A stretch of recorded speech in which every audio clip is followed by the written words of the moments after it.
5 hal yang akan kami lakukan berbeda jika kami memulai homeschooling tahun ini, di tahun 2026. Ya Mas Ar? Beda pasti. Pasti beda. Perkenalkan dulu, aku Lala. Saya Ar. Kami adalah orang tua yang menjalankan homeschooling sudah lebih dari 20 tahun yang lalu. Jika anak pertama kami saja sudah 25 tahun, maka ya segitulah usia homeschooling kita ya Mas Ar. Iya, karena kami memutuskan homeschooling sejak anak-anak lahir. Bahkan diskusinya sudah dilakukan saat mereka belum lahir waktu kami menikah. Ya. Nah, jika itu terjadi lagi, misalnya andai kata kita baru nikah nih sekarang gitu ya, terus kemudian kita pengen homeschooling, itu kayaknya akan ada beberapa hal yang mungkin kita lakukan berbeda ya. Iya. Ya, yang pertama mungkin antara mengandalkan intuisi dan belajar cepat karena pengetahuan yang sekarang sudah sangat luar biasa. Ya, dulu itu kan kita mulainya ya ngobrol-ngobrol. Kayaknya sekolah nggak susah ya gitu ya. Dalam artian kami nggak ada beberapa hal yang kami berbeda gitu ya. Saya melihat seperti pabrik, Lala ingin pendidikan yang lebih banyak main untuk anak-anak, eksploratif di dunia nyata gitu ya. Dan udah kita mulai aja. Gitu. Jadi di tahun 2001 pada waktu anak kami pertama lahir, itu kan internet masih terbatas. Terus kemudian buku-buku tentang homeschooling jarang. Nah, itu yang membuat kemudian kami ya udah, yang penting kami menggunakan intuisi, jalan gitu ya. Dan itu kondisinya berbeda dengan sekarang ya. Iya, waktu itu tuh rasanya nggak ada orang lain yang menjalankan homeschooling yang di dekat rumah gitu, atau kemudian itu tuh kayaknya nggak ada gitu. Jadi kalau aku mulai lagi homeschooling sekarang, mungkin ya sekarang kan ada AI, ada banyak buku, ada banyak praktisi, ada banyak komunitas, bahkan PKBM pun sekarang sudah mulai ramah dengan homeschooling. Wah, mungkin sebelum mulai ya udah belajar cepat ya Mas Arya. Iya, media sosial kita bisa belajar di media sosial ya, Instagram, TikTok dan sebagainya. YouTube itu luar biasa buat tempat belajar gitu ya. Jadi sudah nggak ada isu lagi untuk mendapatkan pengetahuan dan informasi tentang homeschooling. Tinggal mau atau enggak, males atau enggak gitu ya. Itu aja gitu. Atau pelatihan-pelatihan, ikut pelatihan-pelatihan tentang homeschooling. Kalau dulu tuh aku inget banget kita untuk kemudian bisa akses gitu ya, saya tuh sampai cuma punya 1 buku, tapi kayak 1 buku itu udah dibaca abis itu. Atau mungkin jangan-jangan sekarang karena terlalu banyaknya informasi malah bingung Mas Ar. Bisa jadi. Nah, jadi kira-kira tipsnya apa nih? Karena tantangannya jadi berbeda. Dulu karena informasi terbatas, kita semangat cari informasi, cari pengetahuan. Sekarang ini informasi terlalu banyak sehingga orang-orang bisa freeze gitu ya. Atau kemudian cuma nanya doang di thread gitu ya. Tapi nggak praktek. Tapi nggak mengeksplorasi, mengharapkan jawaban. Padahal kalau kita mau belajar ya kita harus jalan keluar gitu ya. Iya, jadi kalau dulu itu ya walaupun kita pakai intuisi gitu dan kemudian modalnya cuma sedikit, tapi segitu adanya segitu yang dipakai gitu. Nah, yang sekarang itu mungkin tantangannya buat teman-teman di era berkelimpahan informasi adalah kemampuan untuk menyaring ya. Jadi belajar cepat dan kemudian mencari esensinya, dan ya udah abis itu praktek bersama dengan anak-anak. Yang berikutnya, dulu kita lebih random ya, di usia dini. Pengetahuan kita terbatas, ya kita pakai buku-buku tentang bayi gitu ya, tentang masa tumbuh kembang anak dan sebagainya. Iya. Dan sekali lagi informasi terbatas. Dari sisi keilmuan tuh kayaknya kurang banget ya. Ya, jadi kalau aku melakukan hal yang berbeda gitu ya. Kalau dulu tuh aku cuma punya 1 modal buku Slow and Steady Get Me Ready gitu kan. Dan itu dari 1 buku itu aja udah pokoknya praktek gitu. Tapi sekarang itu sudah banyak sekali hal-hal yang kemudian lebih fundamental seperti stimulasi sensori ya Mas Arya. Ya, mungkin kita akan lebih banyak berpegangan ke situ ya. Ya, dulu peganganku itu Brain Rules for Baby ya, untuk memahami bahwa anak-anak itu berkembangnya adalah memperhatikan perkembangan otaknya anak-anak ya, bukan ngejar kemudian cerdas, akademis dan sebagainya. Udah benar tracknya, cuma kerangka pengetahuannya kurang lengkap. Nah, kalau sekarang kita akan jalani lagi, maka kita akan mulai dari awal dengan memapankan, menguatkan ilmu tentang stimulasi sensori. membangun pondasi-pondasi anak mulai sensorinya gitu ya, sensori motor, sensori perseptual dan sebagainya. Karena itu adalah modal kesiapan tubuh anak untuk belajar. Dan begitu tubuhnya siap, maka yang lain-lain itu lebih mudah untuk dipelajari. Jadi ini yang akan kami lakukan berbeda. Fokus sekali lagi sama sih, tetap bukan akademis, tetapi lebih ke stimulasi sensori di usia dini. Iya, betul. Yang berikutnya itu tentang antara rasa khawatir dan kemudian lebih santai gitu. Jadi kalau dulu tuh kayaknya apa ya, tapi mungkin juga karena di awal ya, atau karena nggak ada bayangan, nggak ada teman, nggak ada referensi gitu ya Mas Arya. Referensinya luar semua. Iya, referensinya dari luar, maksudnya referensi dengan teman-teman di Indonesia gitu. Jadi lebih banyak rasa khawatir tentang masa depan ini anak-anak, walaupun kita yakin ya kan kayaknya begini deh jalannya gitu. Cuma kan nggak ada ketika jalannya sendirian gitu ya, rasanya gitu ya, nggak ada temen tuh kan langsung ini nanti masa depan ini, walaupun orang lain bilang masa depan nanti gimana gitu, anak mau jadi apa ya, sebenarnya sih waktu itu sih kita selalu bisa jawab ya rasanya, tapi kan di dalam hati tuh mungkin ada rasa iya juga sih nanti jadi apa ya. Tapi kalau kita mulai lagi homeschooling di tahun ini dengan perubahan dunia yang begitu cepat, dengan banyaknya pekerjaan-pekerjaan yang mungkin berbasis keahlian gitu ya, bukan lagi hanya berbasis ijazah gitu ya. Jadi kayaknya sih kita nggak akan sedeg-degan dulu ya Mas Arya, yang karena percaya bahwa keluarga itu mampu beradaptasi. Gimana tuh Mas? Iya, kita itu ya keluarga takut, orang praktisi takut tentang masa depan itu wajar lah. Wajar. Karena kita kan nggak pernah tahu masa depan. Iya, betul. Terus kemudian homeschooling ini kan masih minoritas.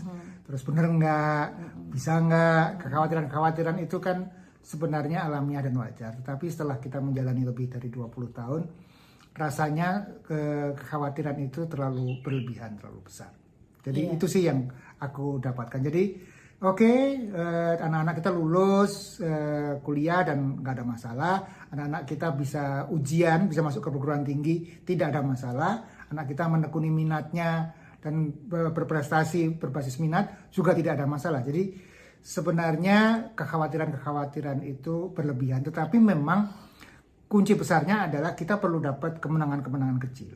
Iya. Jadi itu pelajaran besar yang kami dapatkan dari perjalanan kami, bahwa khawatir itu wajar, tetapi sebenarnya nggak gitu-gitu amat. Dunia sedang berubah dengan cepat dan kemungkinan besar teman-teman yang di sekolah, para guru pun juga mikir-mikir kesulitan untuk beradaptasi dengan dunia yang baru, AI dan kawan-kawannya ini. Dan kita sebagai orang tua punya kesempatan lebih berperan terhadap pendidikan anak-anak gitu ya, kapasitas anak-anak. Iya, di perubahan yang cepat. Di perubahan yang cepat saat ini. Iya, jadi buat teman-teman yang baru mulai homeschooling, salah satu yang mungkin perlu dilakukan adalah banyak-banyak cari tahu, atau paling tidak lihat lewat media sosial atau apa gitu tentang anak-anak yang homeschooling yang saat ini udah pada mulai kuliah, karena udah banyak banget ya Mas Arya. Mungkin dari situ udah lihat, oh yang kuliah banyak, oh yang ternyata langsung kerja banyak, ada yang langsung membuat lapangan pekerjaan banyak. Oke, jadi ini banyak masa depan nih yang kemudian bisa terjadi tergantung bagaimana keluarga kita mengadaptasi proses homeschooling ini gitu kan ya Mas Adi. Tidak terlalu khawatir gitu. Ada hal-hal yang terkait dengan homeschooling seperti yang Dala sebut tadi, para anak-anak homeschooling yang sudah lebih besar. Tapi Anda juga bisa melihat dunia yang sedang berubah, pekerjaan-pekerjaan baru dan sebagainya, tantangan masa depan dan sebagainya, yang tidak harus homeschooling gitu ya. Dan kita sebagai praktisi homeschooling sangat bisa mengasah kapasitas anak-anak, karena sekali lagi materi belajar itu tersedia luas gitu ya. Internet ini luar biasa, AI ini luar biasa. Anak-anak bisa berkembang pengetahuan, keterampilannya dan kapasitasnya tanpa melalui proses-proses yang pelan-pelan, yang linear seperti zaman dulu. Ya, jadi karena ruang-ruang belajar itu semakin luas. Jadi ini yang perlu dieksplorasi oleh orang tua kalau mau homeschooling di zaman sekarang. Iya, mungkin yang berikutnya itu yang keempat, yang akan berbeda banget sama zaman kita dulu adalah kalau dulu tuh kita baru mulai berjejaring, ibaratnya ketemu fisik itu setelah 10 tahun homeschooling, sekeluarga aja lah ibaratnya gitu ya. Kalau kami memulai homeschooling di tahun ini, di mana sudah sangat banyak keluarga-keluarga yang menjalankan homeschooling, mungkin gitu ya, hal yang paling termasuk awal kita lakukan setelah kita belajar, setelah kita yakin, setelah kita ini adalah mulai berjejaring. Karena aduh itu lompatan ya Mas ya, dan itu yang memperkuat di dalam proses kami aja yang ibaratnya mulai berjejaring setelah 1 dekade sendiri, cuma sekeluarga aja ada rasanya luar biasa. Asik banget gitu ya. Gimana kalau teman-teman mulai berjejaring sejak awal.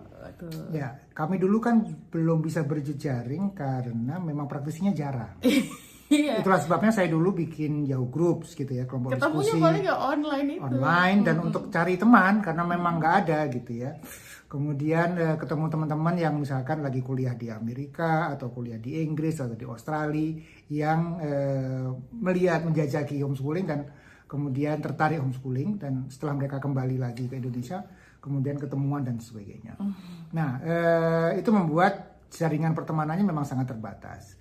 Tapi ketika di era sekarang ada media sosial dan sebagainya, praktisi sudah semakin banyak, maka nggak ada tuh istilah nggak punya teman gitu ya. Nggak punya teman fisik mungkin kalau misalkan Anda tinggal di sebuah daerah dan kemudian nggak ada di kota Anda, ya itu mungkin. Tetapi sekarang ini kita bisa menjalin pertemanan secara digital online, media sosial dan sebagainya. Itu saja sudah luar biasa. Dulu nggak ada itu gitu ya. Nah, dengan cara seperti itu maka kemudian Anda bisa punya teman, Anda bisa punya teman seperjalanan ya, yang itu bisa dirintis, yang nanti kalau ketemu beneran secara fisik, oh udah kayak temen deket aja gitu. Itu yang dulu kami alami. Dan ketika kami kemudian lala bikin komunitas gitu ya, kemudian ketemu teman-teman yang lain, itu yang terjadi lompatannya besar karena apa? Kita saling memadukan resource. Ya, masing-masing punya resource, masing-masing punya skill, punya keahlian, dan kemudian bikin project bareng. Yang jago bikin video gitu, ngajakin yuk anak-anak belajar bikin video, dia yang jadi mentornya. Kemudian ada orang tua yang senang nulis gitu ya, lumayan jago nulis, kemudian yuk bikin klub menulis gitu ya, mereka jadi mentornya dan sebagainya. Jadi anak-anak kita kemudian terpapar dengan aneka keahlian di luar keluarganya yang bukan kursus gitu ya, dan kemudian saling berbagi keahlian ya, dan proses-proses mentoring kegiatan macam-macam, termasuk organisasi, kepanitiaan dan sebagainya sangat bisa dibangun melalui komunitas, dan itu harus dirintis, kita harus jalan gitu. Iya, Dan sekarang makin mudah gitu. Iya betul. Dan yang terakhir, kalau sampai kita menjalankan homeschooling dari awal di tahun ini, maka mungkin yang berbeda itu adalah kalau dulu, ya namanya juga produk sekolah ya, dan belum banyak referensi, itu tuh sibuk mencari kurikulum ya Mas Are. Kayaknya kurikulumnya apa nih? Aduh, anak-anak mau dijadiin apa gitu. Tapi kalau mulai sekarang mungkin aku akan lebih lapang untuk menjalankan homeschooling berangkat dari anak gitu. Ya, dulu itu kami bahkan sempat belajar tentang Cambridge gitu ya. Saya melihat, terus kemudian saya belajari, dan keren, kemudian ya cakep, keren. Dan gitu. memang bagus. Dan gitu. memang bagus, dan kemudian mencoba menggunakan buku-buku referensi Cambridge untuk anak-anak, tapi ternyata nggak cocok. Gitu ya, karena itu sangat sekolah, harus akademis dan sebagainya. Sementara kami ini secara karakter keluarga lebih seni, lebih alamiah, bisnis gitu ya, lebih praktikal gitu ya. Dan kami ingin anak-anak mandiri yang berproses, bukan diajari, disuapi gitu. Nah, itu, dan kemudian pengalaman kami dengan anak ketiga yang punya tantangan di aspek akademis, terus kemudian dia menemukan minatnya yang diolah dan kemudian diasah di dunia catur sehingga kemudian jadi atlet catur nasional. Itu membuat kami percaya bahwa sebenarnya potensi anak-anak itu besar, peluang pertumbuhan itu banyak. Tidak harus berangkat dari kita tentang apa yang ideal, tetapi bisa berangkat juga dari anak-anak. Kuncinya adalah pengamatan dan pendampingan agar apapun yang dilakukan anak-anak itu bisa diolah menjadi pertumbuhan, keterampilan dan keahlian. Dan ya kami percaya bahwa gitu ya, kalau kita tahu ilmu itu gitu ya, kayaknya maka beda ya kita lebih santai, lebih berani eksplorasi gitu ya, dan kemudian apapun yang menjadi ketertarikan anak bisa diolah menjadi macam-macam. Dengan hati yang lebih lapang. Dengan hati yang lebih lapang, lebih santai. Penerimaan yang lebih full gitu ya. Gesekan bersama dengan anak-anak bisa berkurang gitu pada saat bersamaan. Kualitas homeschooling itu biasanya terjalin ketika hubungan kita bersama anak-anak baik. Iya betul.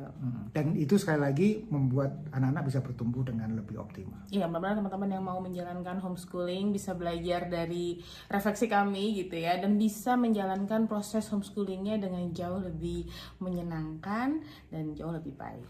Kuncinya sekali lagi jangan malas belajar. Iya. Caranya apapun gitu ya. Karena homeschooling itu bukan memindahkan sekolah ke rumah. Anda harus dapat mindset yang benar, yang tepat untuk menjalankan homeschooling dan mengadaptasi harapan Anda ya dengan kondisi anak Anda, gimana caranya itu bisa dijalankan di dalam konteks kehidupan Anda. Itu kunci memulai homeschooling di tahun 2020.